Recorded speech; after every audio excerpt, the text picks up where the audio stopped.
하나님의 말씀은 마태복음 8장 1절부터 4절까지 말씀입니다. 봉독하겠습니다. 예수께서 산에서 내려오시니 수많은 무리가 따르니라.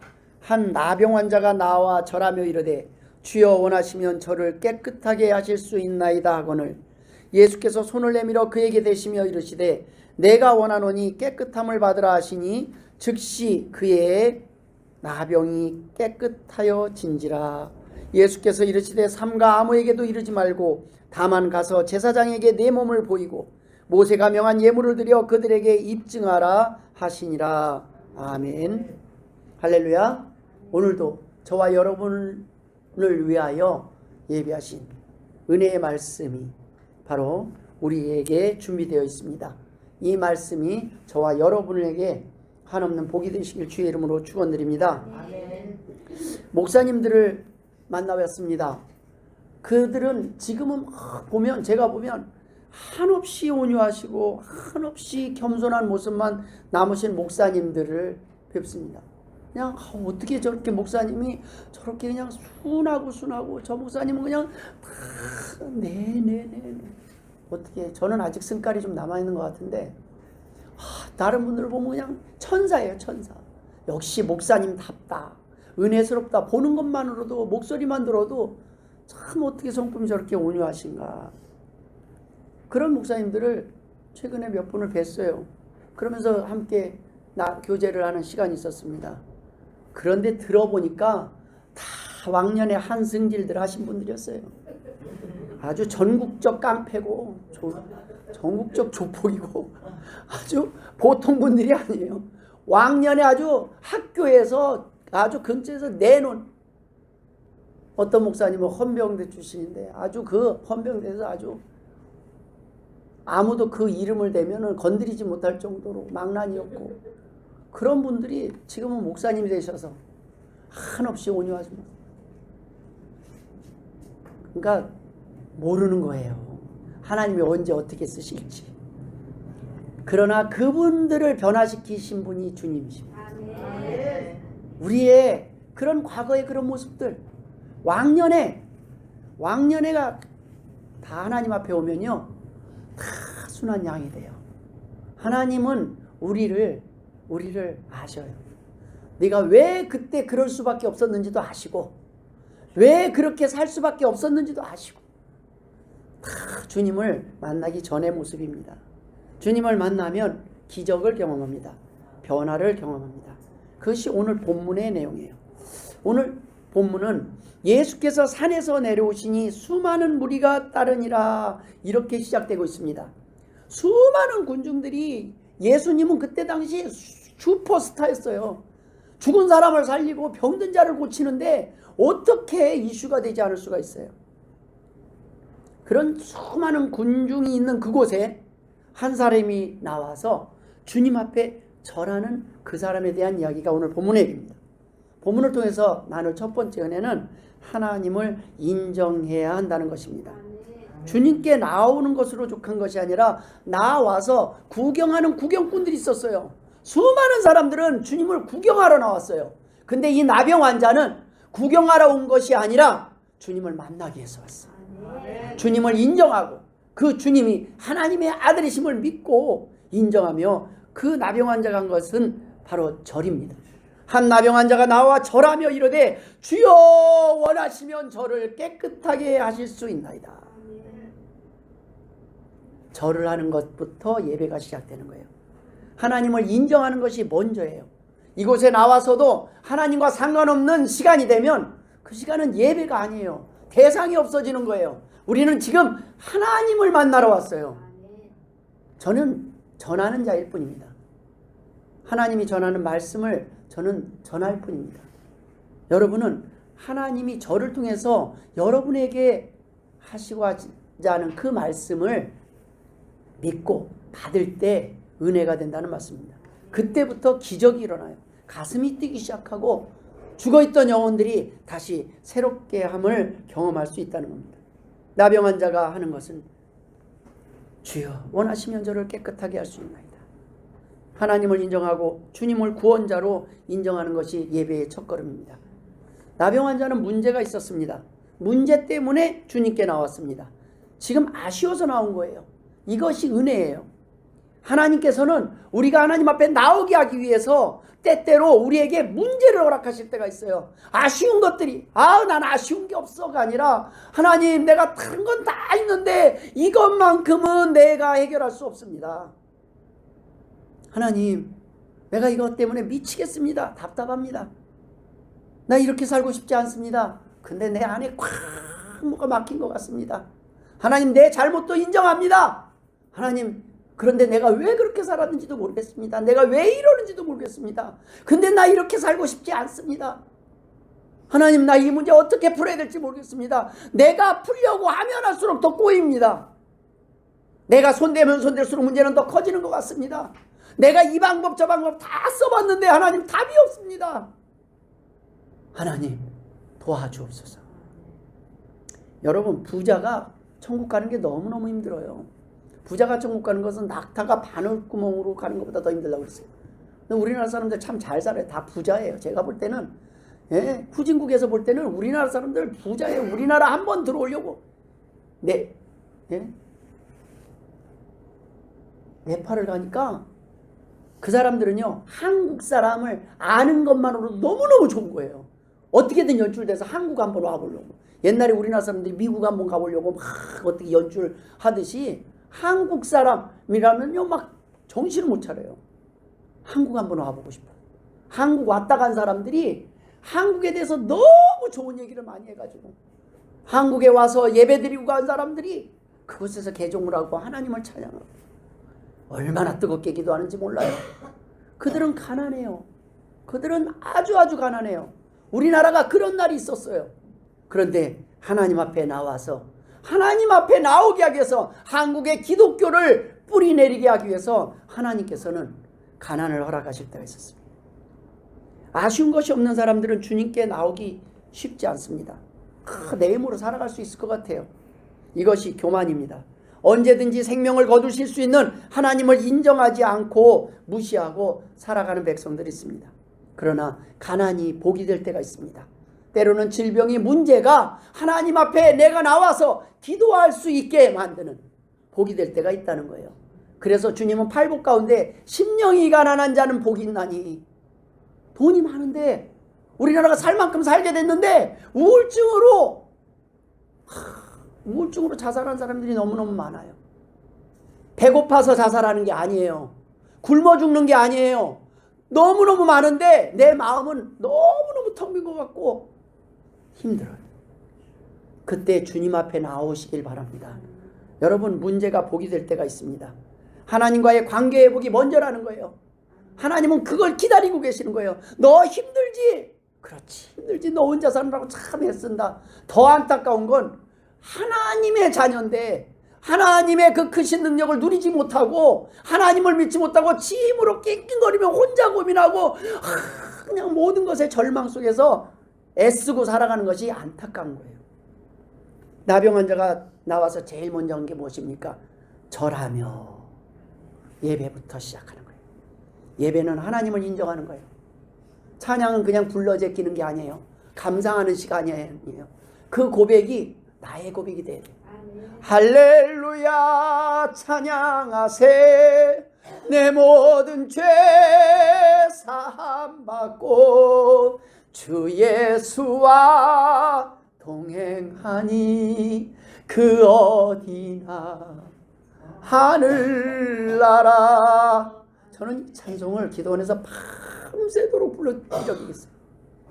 불러도 그 주님의 이름을 부를 때 제 안이 천국으로 바뀌는 것을 경험했어요. 그렇게 큰 근심과 걱정 속에서도 주님을 바라보니까 그 지옥이 천국으로 바뀌는 것을 경험했을 때 드리는 고백이 찬송이에요. 목소리가 나오지 않으면 눈물만 흘려도 하나님 앞에 찬양이 되는 것이고 경배가 되는 거예요. 하나님의 자녀들이 하나님 앞에 나와 있는 이것이 경배예요. 절하는 거예요. 하나님을 인정하는 거예요. 하나님 감사합니다. 거기서부터 예배가 시작되는 거예요. 하나님은 찬송을 받으실 만한 분입니다. 천지 만물을 창조하신 분입니다. 못하시는 일이 없는 분입니다. 인정할 때 경배가 시작되고 기적이 시작된 거예요.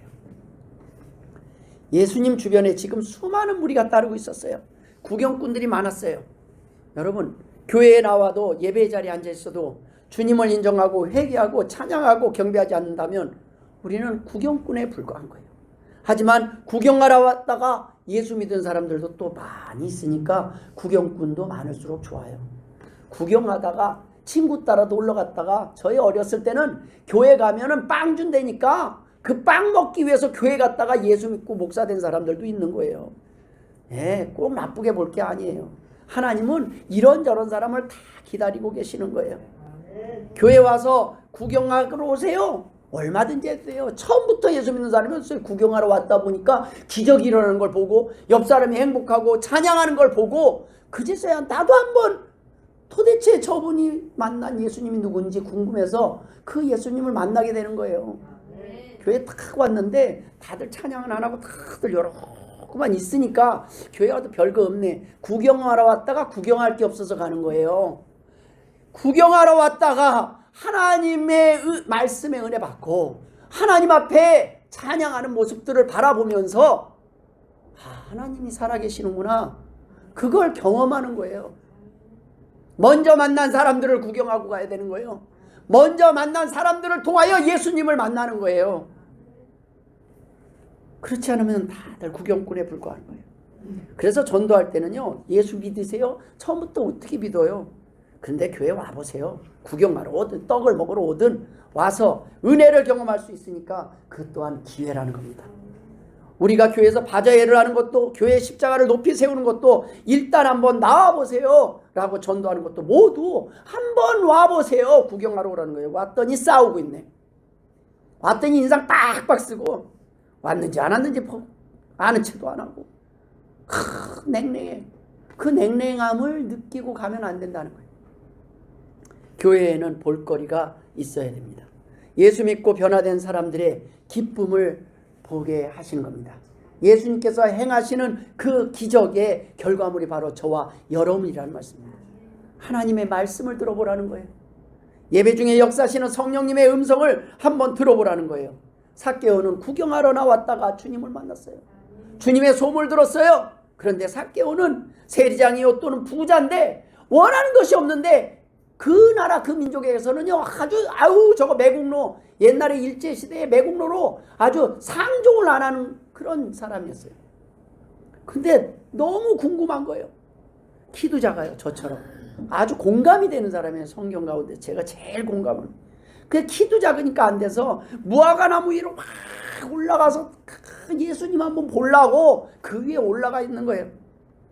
그걸 아셔요, 예수님은. 오늘 삭개오가 저기 와 있구나. 내 아들이 저기 와 있구나. 그쪽을 쳐다봐요. 수많은 군중을 본 게 아니라 삭개오를 쳐다보고 이르시되, 누가복음 19장 5절에 보면 삭개오야 속히 내려오라, 내가 오늘 네 집에 유하여야 하겠다 하시니, 이것이 신방이에요. 신방은 이렇게 시작하는 거예요.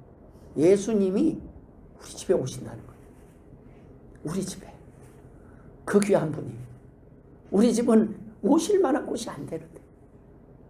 근데 예수님이 죄인의 집에, 수많은 사람들이 손가락질하고 욕하고 상대도 안 하는 우리 집에 주님이 오신다. 오늘 내가 네 집에 가겠다.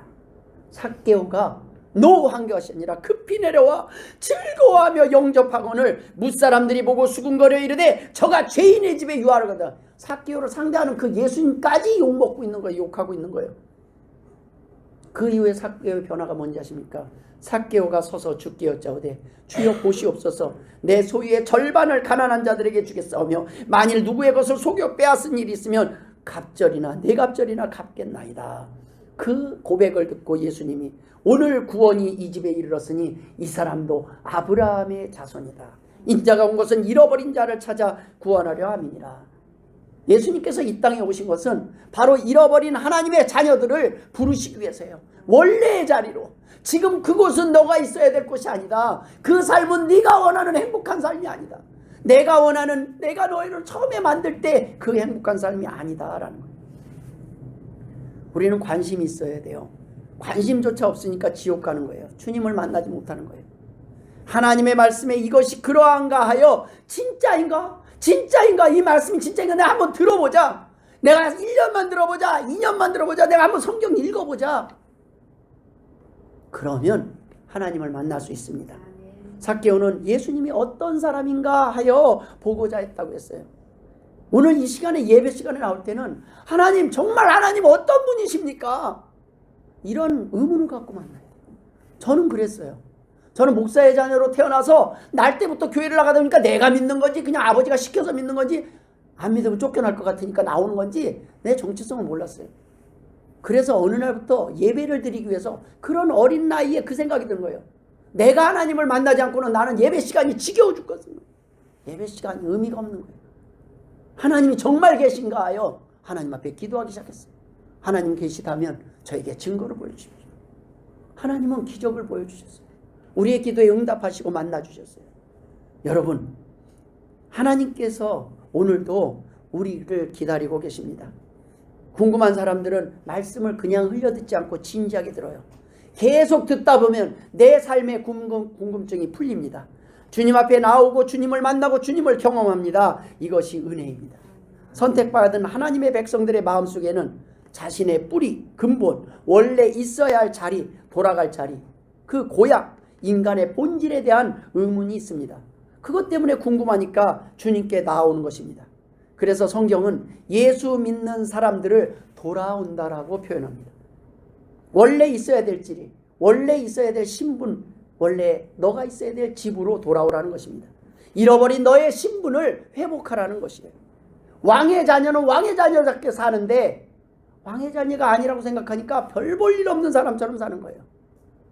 여러분은 대단한 사람입니다. 하나님의 자녀라니까요. 천지 만물을 창조하신 하나님의 자녀라는 거예요. 그건 권세가 따르는 거예요. 보호해요. 유명한 연예인들 자녀들이요, 경호원들이 따라붙고 대통령 자녀들 경호원들이 다 따라붙어요. 권세가 따라요. 너는 하나님의 아들이었고 하늘나라 왕자요 공주였다는 메시지가 있다는 것입니다. 그분 앞에 절하는 게 어렵습니까? 당연히 쉬워요. 그래서 이 나병 환자는 그게 쉬웠던 거예요. 자녀로서 하나님을 경배하는 것. 당신은 하나님의 아들입니다. 그 고백으로 시작하는 것. 두 번째 나는 은혜는 모든 주권이 주님께 있다는 것입니다. 은혜는 하나님께로부터 시작됩니다. 하나님의 소원입니다. 여러분이 천국 가는 것이 우리가 결정하는 것 같은데 선택받은 택한 백성들만, 내 양은 내 음성을 듣는다고 해서 아무나 듣는 게 아니라 전도를 해보세요. 아무나 못 들어요. 하나님은 아무나 못 만나요. 하나님이 아무나 만나주신 거지만 하나님은 기다리지만 전도해보면 알아요. 하나님은 하나님의 백성을 부르고 계셔요. 하나님의 소원이에요. 원래 있어야 될 자리로 우리를 부르고 계셔요.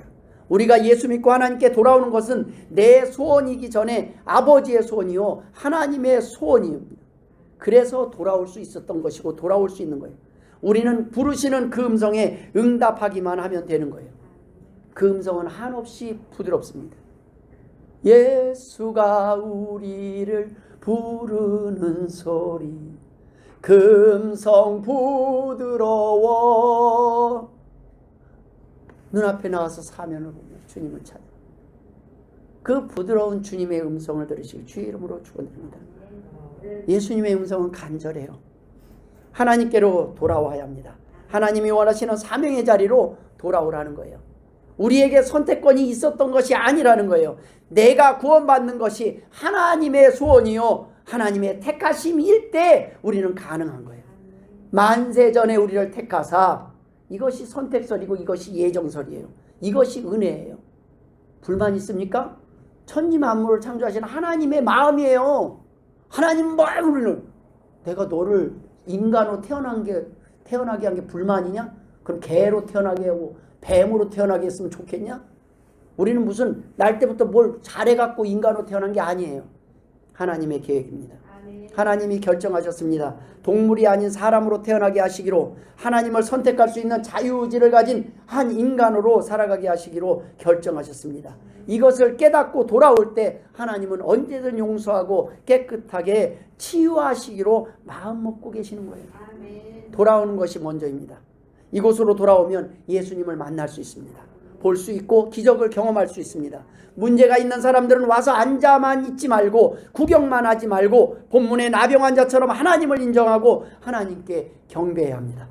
사람 눈치 보지 말고 하나님께 하나님을 인정하는 고백을 하고 찬양을 하고 감사하게 하시는 성령님의 음성을 따르면 됩니다. 찬양할 때 손을 드는 사람들이 있습니다.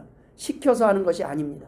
저는 찬양을 수없이 인도해 봤어요. 그런데요, 찬양은 손을 들으세요. 다 같이 손 들고 합시다 할 때는 다 같이 드는 게 티가 나잖아요. 그냥 안 들기 멋쩍멋쩍하고 막 그럴 때가 있어요. 그런데 그걸 안 하는데 찬양하면서 왕이신 예수여 오소서 저절로 손을 들 수밖에 없는 그런 때가 있어요. 성령님이 시키셔요.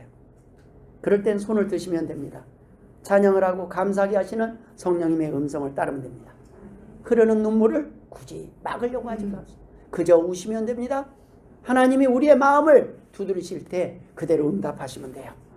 찬양할 때 손을 들든 박수를 치든 하나님 앞에 소리를 지르든 하나님을 인정한다는 고백입니다.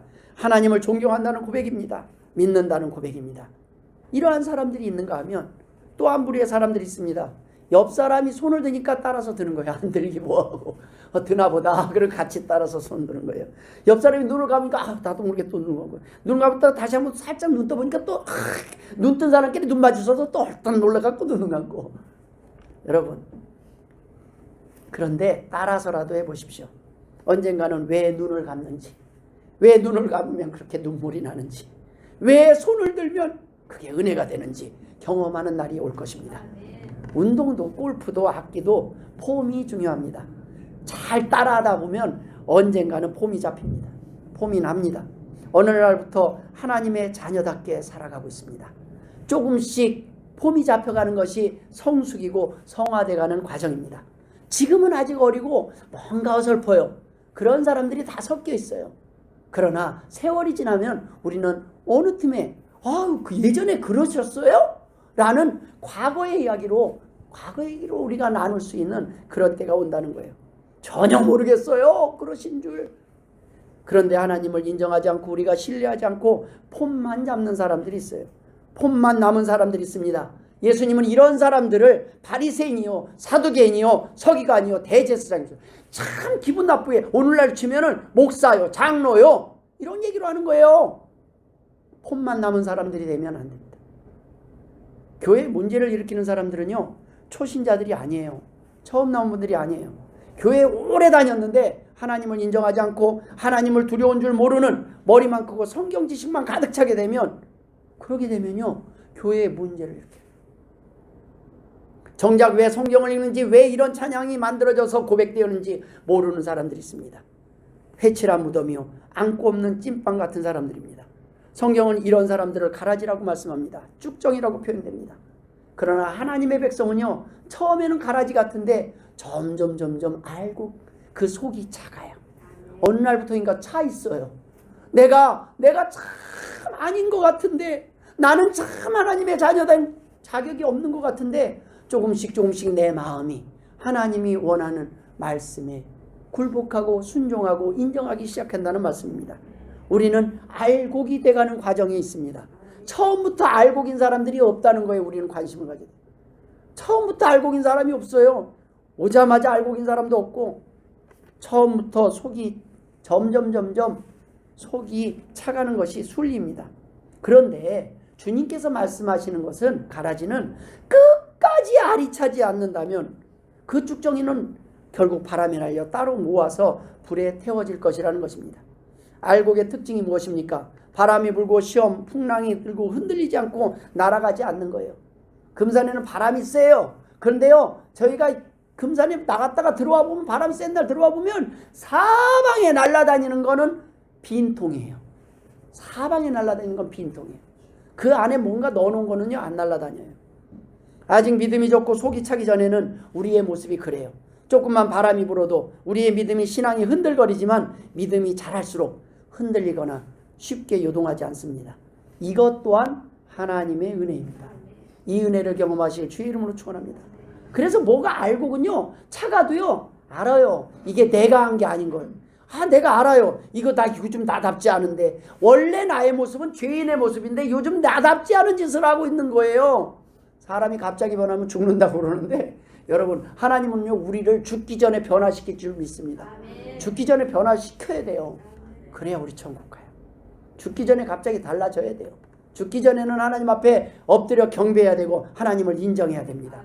나병 환자는 이것을 깨닫고 인정하고 절하면서 이 믿음을 지금 고백하고 있습니다. 주여, 원하시면 저를 깨끗하게 하실 수 있나이다. 주님만이 하실 수 있습니다. 주님이 원하실 때 가능합니다. 주님만이 저를 깨끗게 하실 수 있습니다. 수많은 사람들이 저에게 시도했지만 저를 바꿀 수 없었습니다. 아니, 저 자신조차 새해 수없이 결심해봤습니다. 주님, 그런데 안 됐습니다. 제 힘으로는 할 수 없습니다. 이미 수많은 사람들이 병고침을 받는 것을 보았습니다. 하지만 나병 환자에게 있어서 그것은요 남의 일이에요. 남이 깨끗하게 되는 거, 남이 행복한 거예요. 다른 사람들이 고백하는 모습이요 변화되는 모습일 뿐입니다. 내 이야기가 아니라 다른 사람들의 이야기일 뿐입니다. 다른 사람이 은혜 받은 이야기들입니다. 이제 그 은혜가 저와 여러분에게 있기를 주의 이름으로 축원합니다. 하나님, 이제 내가 주인공이 되고 싶습니다. 내가 기적의 주인공이 되고 싶습니다. 내가 하나님을 만나고 싶습니다. 나도 이제 깨끗하게 지리를 소원합니다. 주님, 나 좀 깨끗하게 해주세요. 나 좀 사람답게 살게 해주세요. 주님, 나 좀 고쳐주세요. 이 고백이 시작될 때 이미 성령님이 함께 하신 거예요. 이 기도를 하게 하면 그분이 하나님이시라는 거예요. 많은 사람들이 주님 앞에 나와서 이런 고백들을 합니다. 그런데 능력이 나타나지 않고 응답이 없는 것 같습니다. 왜 그렇습니까? 한번 돌아보세요. 빠진 것이 있어요. 다른 게 있어요. 나병 환자는 소원을 말하기 전에, 기도하기 전에 먼저 주님께 절했어요. 주님을 인정했어요. 주님은 하나님의 아들이시라고 고백했습니다. 하나님은 나를 바꾸실 수 있는 분, 치유하실 수 있는 분이라고 고백을 합니다. 이것을 수많은 군중들 앞에서 공포했다는 거예요. 절했다는 것은 지금 이것을 증명하는 겁니다. 여러분, 많은 사람들 앞에서 절하는 거 쉬운 거 아니에요. 창피해요. 이게 보통 용기가 있지 않습니다. 많은 사람들이 기도만 합니다. 기도만 해요. 먼저 하나님을 인정하고 찬송하고 경배하는 게 우선이에요. 우리가 말씀을 드리기 전에 찬송하고 기도하는 시간이 있잖아요. 그 시간들은 먼저 하나님 앞에 나를 고백하는 거예요. 왕이신 예수여 오셔서 좌정하사 다스리소서. 우리가 하나님 앞에 고백을 하는 거예요. 그거는요 하나님 앞에 하는 거예요. 사람 앞에 하는 게 아니에요. 엎드리는 것이 우선입니다. 내 자존심 다 내려놓고 하나님을 인정하는 시간이 우선입니다. 많은 돈을 드릴 테니까 주님 고쳐주실 수 있어요? 라고 오는 것은 거래일 뿐이에요. 내가 하나님 헌신할 테니까, 보답할 테니까, 내가 하나님 앞에 헌신도 하고 봉사도 할 테니까 하나님 내 문제 좀 해결해 주세요. 건방 떠는 거예요. 전지전능하신 하나님을 모욕하는 것입니다. 하나님은 돈이 필요하신 분이 아니시기 때문입니다. 예수님이 금식을 하신 이후에 시험하는 자가 예수께 나와서 이르되 내가 만일 하나님의 아들이거든 명하여 이 돌들로 떡덩이가 되게 하라. 이 말씀은 뭐냐면 금덩이를 만들 수 있냐는 거예요. 돌 갖고. 사람이 떡으로만 살 것이 아니요 하나님의 입으로부터 나오는 모든 말씀으로 살 것이니라 라고 말씀하셨어요. 말씀의 능력이 있습니다. 뭘 금덩어리를 갖고 다니려고 해요. 뭘 떡덩이를 갖고 다니려고 해요. 하나님의 말씀과 함께하면 필요할 때 떡을 주십니다.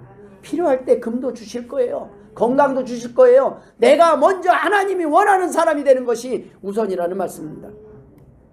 일론 머스크가 3년 안에 돈이 없어질 것이라고 최근에 말하고 있습니다. 이제 필요한 것은 로봇이 24시간 생산을 하니까 물건이 넘치고, 물건이 넘치면 물가가 떨어지고 금리가 0이 되고 심지어 마이너스로 간다는 겁니다. 이자는 사라지고 부채는 부담이 아니게 되는 거고, 돈의 본질은 노동의 대가인데 AI와 로봇이 무한 생산을 시작하면 인간의 노동이 필요 없어진다는 겁니다. 공급이 수요를 압도하면 하이퍼 디플레이션, 즉 자동차, 스마트폰, 생필품까지 돈 주고 살 필요가 없어지는 거예요. 너무 많아지면 그건 가치가 없어져요. 화폐의 희소성이 붕괴된다는 것입니다. 돈을 정작 대신하는 게 전기가 될 수 있다는 거예요. 얼마가 있느냐가 아니라 이제 얼마나 전기를 만드느냐가 미래의 관건이 된다는 것입니다. 돈은 찍어낼 수 있지만 에너지는 그렇지 않으니 에너지가 곧 힘이 되는 세상이 올 수도 있다는 겁니다. 이런 세상이 오든 안 오든 저는 상관이 없습니다. 중요한 것은 앞으로 올 세상은 우리가 생각하는 대로 전개되지 않을 거라는 거예요. 여러분, 돈은 필요할 때만 힘이 있습니다. 모든 것은 무엇을 필요로 하는 것에 가치가 부여된다는 것입니다.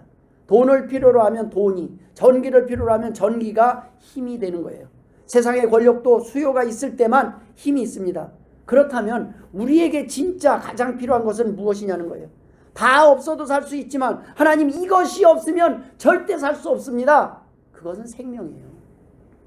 생명이 끊어지면 이 땅이 가지고 있는 모든 가치는 소멸됩니다. 죽을 사람이요, 시한부 인생에게는요 모든 가치가 없어져요. 돈, 통장, 관심 하나도 없어요. 산 사람에게 소망이 있는 것입니다. 우선 살고 볼 일입니다. 그런데 사람들은 지금 죽음을 받아들이고 살아갑니다. 영생을 무시하고 영생을 포기하고 살아갑니다. 그러니 소망이 없으니까 어떻게 해요? 에라 모르겠다 캐세라세라 절망적으로 살아갈 수밖에 없습니다. 죽을 사람에게 돈이, 건강이, 권력이, 에너지가, 전기가 아무리 있으면 무슨 힘이 되겠습니까? 죽을 사람에게는 오로지 영생의 복만이 힘이 있습니다. 영생에 대한 믿음이 없으면요 우리는 다 절망 가운데 가는 거예요. 곧 있어서 순서대로 번호표 붙고 죽을 날을 기다리고 있는 거예요. 나병 환자는 먼저 하나님을 인정하고 경배한 후에 하나님 앞에 구하고 있습니다. 이제 나의 하나님이 되어 주십시오. 내가 이제 은혜를 받기를 원합니다. 이제 다른 사람들의 이야기가 아니라 저의 이야기, 저의 간증이 되기를 소원합니다. 제가 하나님을 만나기를 원합니다. 제가 은혜를 입기를 소원합니다. 주님은 능히 하실 수 있는 분임을 인정합니다. 주님, 저는 보았습니다. 들었습니다. 저도 용서받을 수 있습니까?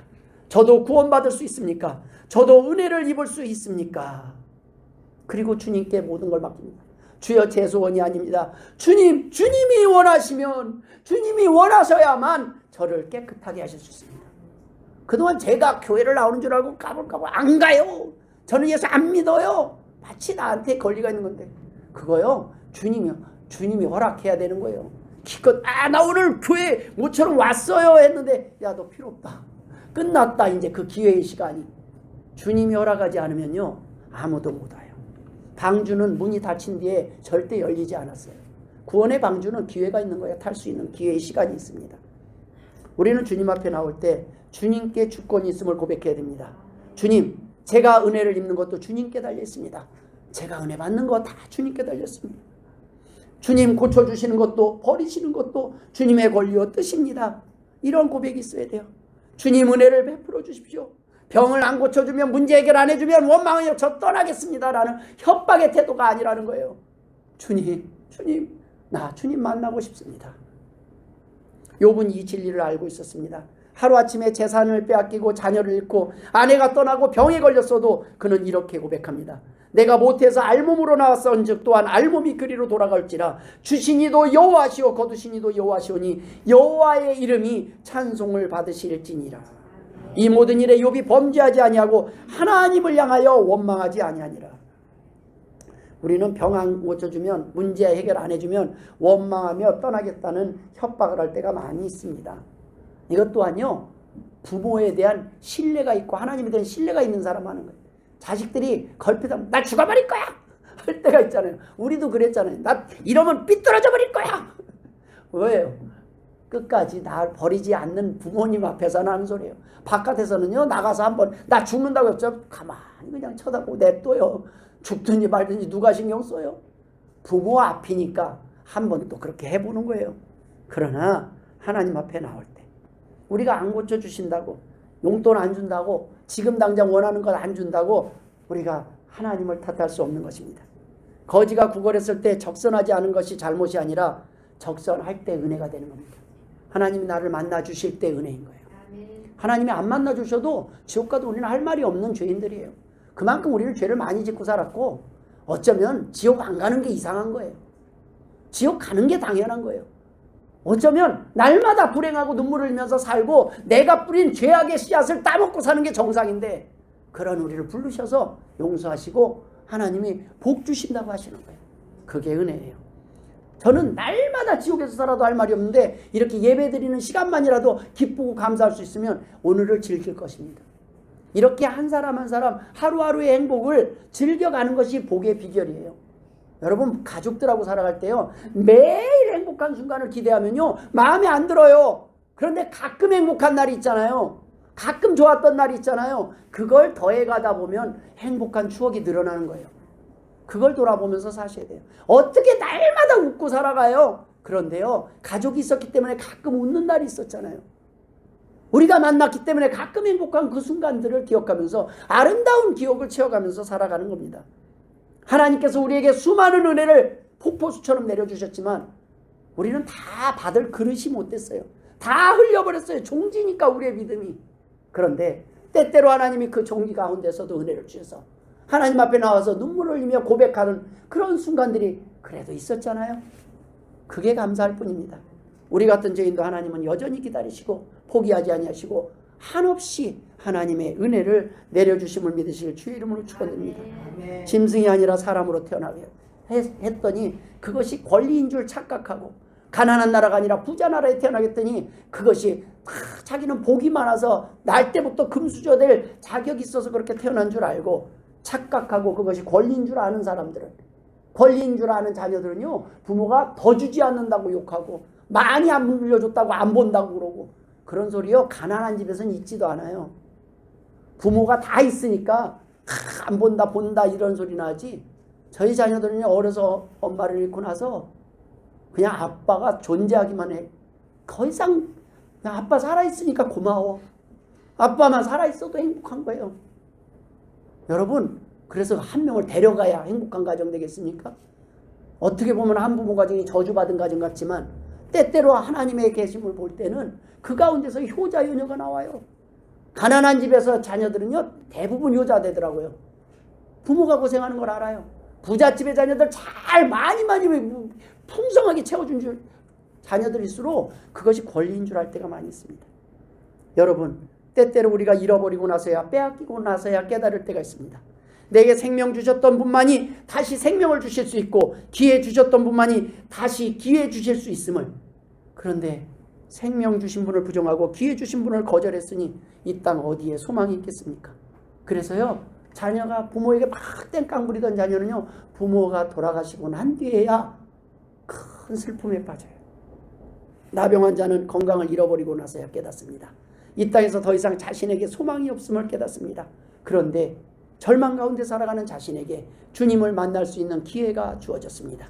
주님은 당시 모든 병자들에게 소망이셨고 그 주님을 만나서 고백하는 기회가 생겼어요. 주님만이 지금 제게는 마지막 소망입니다. 주님만이 저를 회복시킬 수 있습니다. 살 이유를 찾게 해주실 수 있습니다. 제게 다시 한번 살아갈 이유를 갖게 해주실 수 있습니다. 나를 불쌍히 여겨 주옵소서. 부자가 되는 게 먼저가 아니에요. 주님을 만나면 일단 마음이 부자가 돼요. 행복해져요. 걱정이 없습니다. 마지막으로 나눌 은혜는 주님께서 어떻게 하셨어요? 응답해 주셨다는 거예요.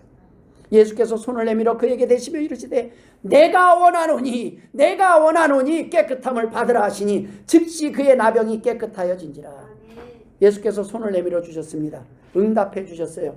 나병 환자의 믿음의 행동에 반응하셨다는 겁니다. 그의 찬양을 들으시고 응답하시는 겁니다. 우리의 믿음에 반응하시는 분이 바로 주님입니다. 우리는 단지 스위치 하나를 눌렀을 뿐인데 집안에 연결된 모든 전등이 켜지는 것처럼 우리가 믿을 때 우리가 믿는 만큼 주님께서 반응하시는 것이 아니라 우리가 믿을 때 그 믿음이 하나님의 능력 안에서 모든 것을 할 수 있는 상황의 시작이 된다는 말씀입니다. 기적의 시작이 된다는 말씀입니다. 우리의 믿음은요 스위치일 뿐이에요. 모든 능력을 가지신 그 하나님이 나를 위하여 일하시게 하는 스위치입니다. 하나님의 소원을 우리를 통하여 드러내게 하시는 스위치입니다. 이 또한 은혜입니다. 지금 우리는 이 나병 환자의 이야기를 듣고 있습니다. 이 이야기는 소설이 아니라 팩트입니다. 현 역사 속의 이야기라는 말씀입니다. 이 나병 환자를 통해 우리에게 주시는 메시지는 간단합니다. 이제 너를 통하여 이 일을 하기를 원하신다는 메시지입니다. 이제 너를 사용하고 싶다. 이제 내 이야기가 후대에 전해지기를 원한다. 너의 고백이 되기를 원한다. 내가 고집 꺾고 나와서 나를 인정하고 고백하고 회개하고 돌이켜 깨끗함을 받는 것이 지금 하나님의 소원이요 주님의 소원이라는 말씀입니다. 주님께서 우리의 믿음에 반응하시듯 우리가 성령님의 음성에 반응하면 됩니다. 성령님께서 나오라고 하실 때 나오십시오. 손을 들고 찬양하라고 하실 때 손을 들고 찬양하십시오. 목사가 시켜서 나오고 찬송하고 고백하고 손을 들어 고백하는 것이 아닙니다. 그러기에는 우리가 너무 귀한 사람들이라 자존심이 상해서 쉽지 않을 거예요. 성령님이 시키신다면 어떻겠습니까? 좀 자존심이 좀 괜찮으시겠습니까?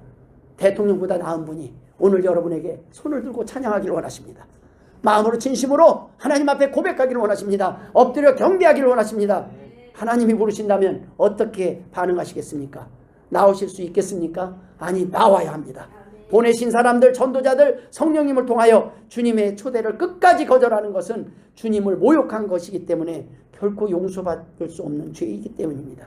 여러분, 마지막에 예수님께서 웃는 얼굴로 심판 때는 임하시지 않습니다.